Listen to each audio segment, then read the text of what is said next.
Major Mohammad Ali Shah मेरे साथ इस वक्त जुड़े हुए हैं।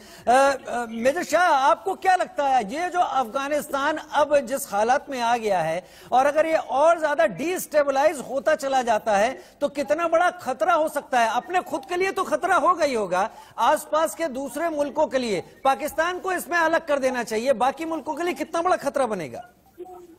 ये खतरा तो है वाकई में। आपको मैं एक एग्जाम्पल देता हूँ। कोरोना वायरस अगर हमारे कहीं पड़ोस में हो जाए तो यानी कि मतलब हो सकता है उसके हम करीब आए तो हमको भी हो सकता है कुछ चीज कंटेजियस है तो वो स्प्रेड होएगी, है ना। उसी तरीके से तालिबान का जो खतरा जो है, जो पाकिस्तान इसको सपोर्ट कर रहा है। अब लॉजिकली आप देखिए, पाकिस्तान से हमारे रिश्ते क्या है सब दुनिया जानती है, और पाकिस्तान तालिबान को सपोर्ट कर रहा है। 10,000 पाकिस्तानी से ऊपर ये अफगानिस्तान के अंदर आ चुके हैं तालिबान को सपोर्ट करने के लिए। अब मैं आपको एक लॉजिकली बात समझाता हूं। मैं आपको देखिए, तालिबान की शुरुआत कहां से कैसे हुई थी? कंधार से हुई थी। किसने की थी शुरुआत? अमेरिका ने की थी। सन 2001 सितंबर 11 सितंबर को क्या हुआ? उसामा बिन लादेन ने घूम के अमेरिका पे ही हमला किया, ट्विन टावर, पेंटागन, ठीक है। उसके बाद फिर अमेरिकन ट्रूप अफगानिस्तान में आए, तकरीबन 20 साल रहे वहां पे। उसके बाद में $3 ट्रिलियन ऑलरेडी वहां पे खर्च हो चुके हैं। 2,41,000 लोगों की जान जा चुकी है। 3 और जोड़ लिए अभी जहाज से जो गिरे उनकी, ठीक है। $2,442,442 सोल्जर्स की जिंदगी वहां पे जा चुकी है।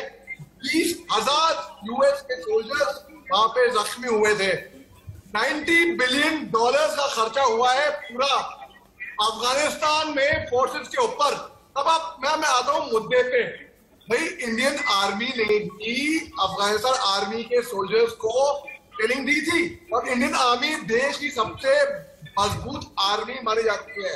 अब आप ये बताइए मेरे को, तालिबान जो फोर्स है कुछ चंद दिनों में ही अमेरिका के हटते ही वहां से पूरे शहर पे, पूरे देश पे कब्जा कर बैठी। वहां का प्रेसिडेंट छोड़ के भाग गया, वहां पे डिप्लोमेट जा रहे हैं। अब आप देख रहे हैं जो अफरा तफरी मच रही है, कैसे मच रही है? जैसे बस में लटक के जाते हैं वैसे जहाज को बस बना दिया इन लोगों ने। अरे लोग गिर रहे हैं जहाज में, आगे खाई तो पीछे कुआं। अब अपनी जान प्यारी है तो अगर रुकेंगे तो मरेंगे, अगर उड़ चढ़े तो शायद बच भी जाए तभी मरेंगे, लेकिन 1% चांस है शायद बच जाए। अब आप देखिए, लॉजिकली स्पीकिंग, तालिबान ने इतना कब्जा कैसे कर लिया बिना कोई सपोर्ट के? इतनी ताकत कहां से आ गई? ये सोचने वाली बात है। ये जब इस पे गौर करेंगे, इसको एनालाइज करेंगे तो क्या वजह हो सकती है? अभी मैं 3 दिन पहले टीवी चैनल पे था, उन्हें बोला हो सकता है 1 महीने में तालिबान पूरे अफगानिस्तान पे कब्जा कर दे।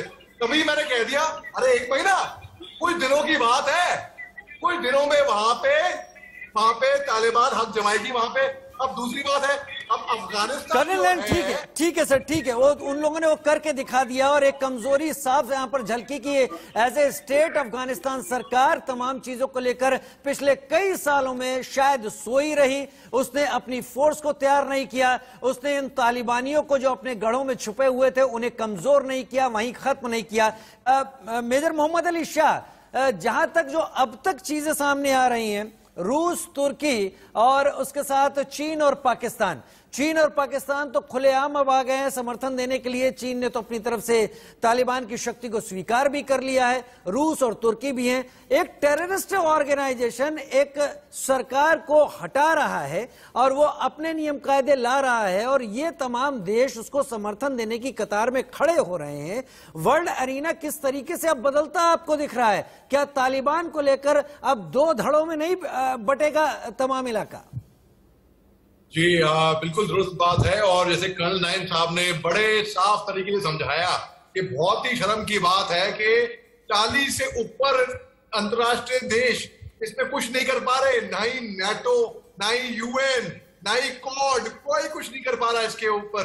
अब ये देखिए, ईरान की बात की थी, तो ईरान के जो नए राष्ट्रपति हैं इब्राहिम रईसी साहब, उन्होंने जो उनके जो ईरान के फॉरेन मिनिस्टर हैं जो आउटगोइंग हैं, मोहम्मद जावेद जरीफ साहब, उनके सामने ये बात रखी थी कि ये मिलिट्री फेलियर है यूएस का अफगानिस्तान में पुणे तक ये बोल दिया है।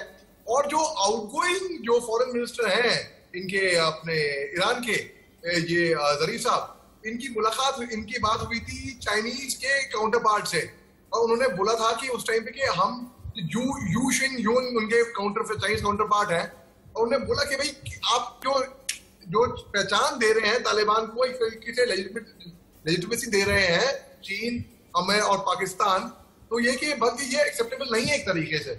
लेकिन मगर फिर भी अब आप देखिए तालिबान को लॉजिकली अगर हम देखें तो एक कठपुतली होगी, मैं तो ये मानता हूं, असली जो डोर होगी वो चाइना के पास होगी।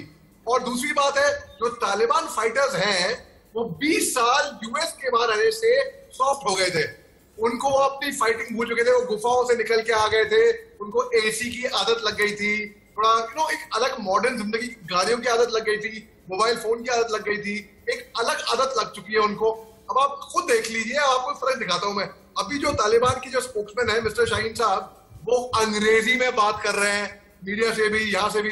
पहले तो पता क्या अभी भी जाहिल जंगली है वहां के लोग, लेकिन काफी तब्दीली आई है, वो सॉफ्ट हो चुके हैं। अब उनको वापस उनसे लड़ना और ज्यादा आसान काम है।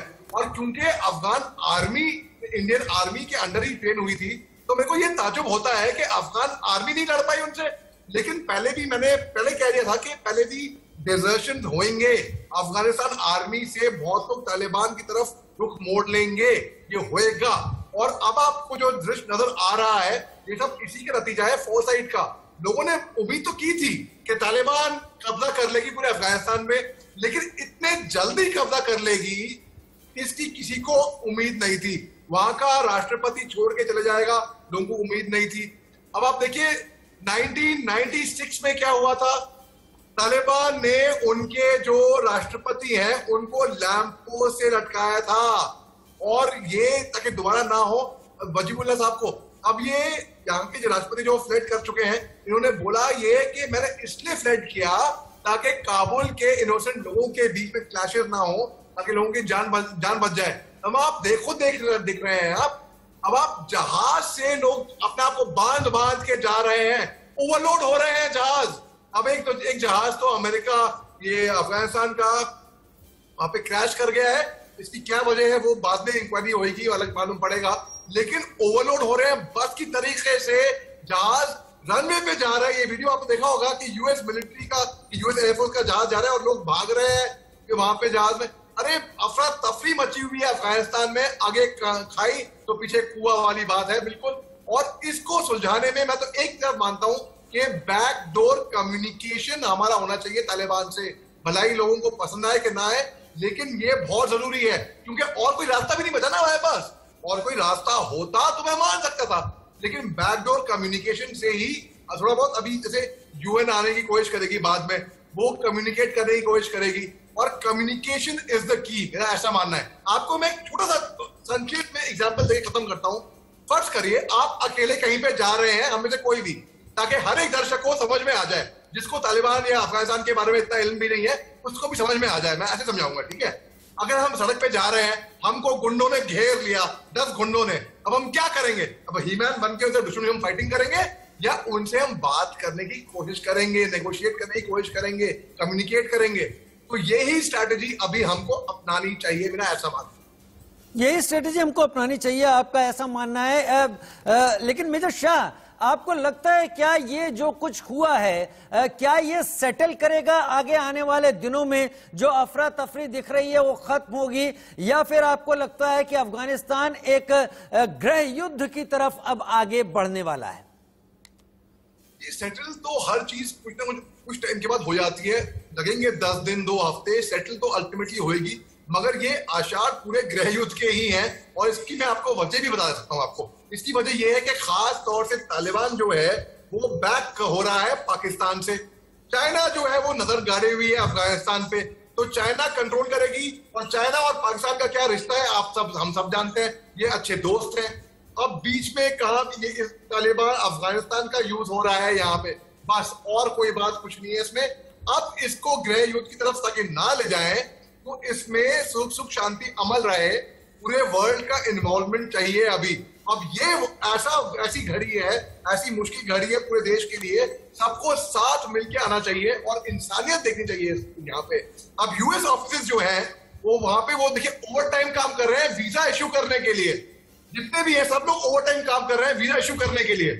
अब ताकि हर एक को अभी ह्यूमैनिटी देखनी चाहिए, पहले सबसे पहले ह्यूमैनिटी देखिए।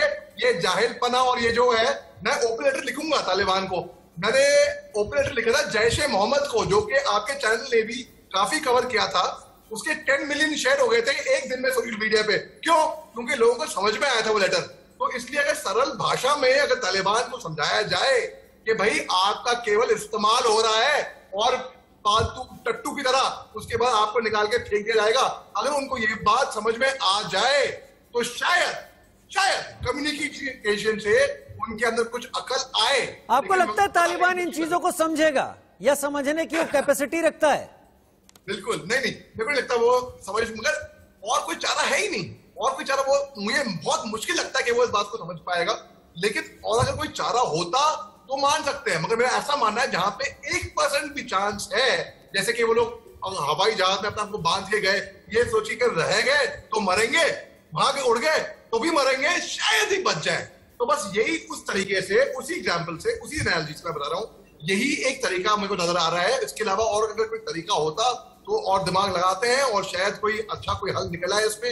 लेकिन मैं उम्मीद करता हूँ, प्रार्थना करता हूँ कि I keep my fingers crossed कि ये सुलझ जाए यहीं पे ही, भले ही 10 दिन लगे, भले ही 2 हफ्ते लगे, लेकिन सुलझ जाए ये मामला और वहां पे अमल शांति आए। वहां फिंगर क्रॉस करने की बात तो सभी के साथ है मेजर शाह, लेकिन आप जो बातें कह रहे हैं और जो सूरत हाल है वो कॉन्ट्राडिक्टरी है। आप कह रहे हैं कि बैकडोर डिप्लोमेसी की बात होनी चाहिए, बैकडोर बातचीत कम्युनिकेट करने की बात होनी चाहिए, गुंडे अगर घेर लें तो बाकी चीजें नहीं हो सकती, आईएसआई और चीन अगर प्रोवोक कर रहे हैं, बढ़ावा दे रहे हैं तो संभव है। संक्षेप में बताइएगा। भाई देखिए, इसके अलावा और अगर कोई चारा है, अच्छा इससे मेरे से बेहतर आप आइडिया आप बताइए। अगर आप कॉन्ट्राडिक्टरी नहीं है ये कम्युनिकेशन का ही मामला है, अगर उनके साथ कम्युनिकेशन कर दिया जाए तो हो सकता है, भलाई चांसेस कम है, लेकिन चांसेस कम है तो कॉन्ट्राडिक्टरी मामला नहीं है बिल्कुल भी, क्योंकि इसमें कोई एक उम्मीद की किरण नजर आ सकती है। और अगर कोई चारा हो इससे बेहतर तो फिर उसको मैं ठीक है मेजर शाह, मैं समझ पा रहा हूं आप जो कह रहे हैं, बातचीत से रास्ता सुलझेगा, लेकिन वो बातचीत की घंटी आखिर बांधेगा कौन तालिबान के गले में कि वो उस घंटी का बस आवाज सुनते हुए बातचीत की टेबल तक आ पाए। बहुत शुक्रिया हमारे साथ जुड़ने के लिए। लेकिन फिलहाल अफगानिस्तान के हालात तो हाथ से काबू हो चुके।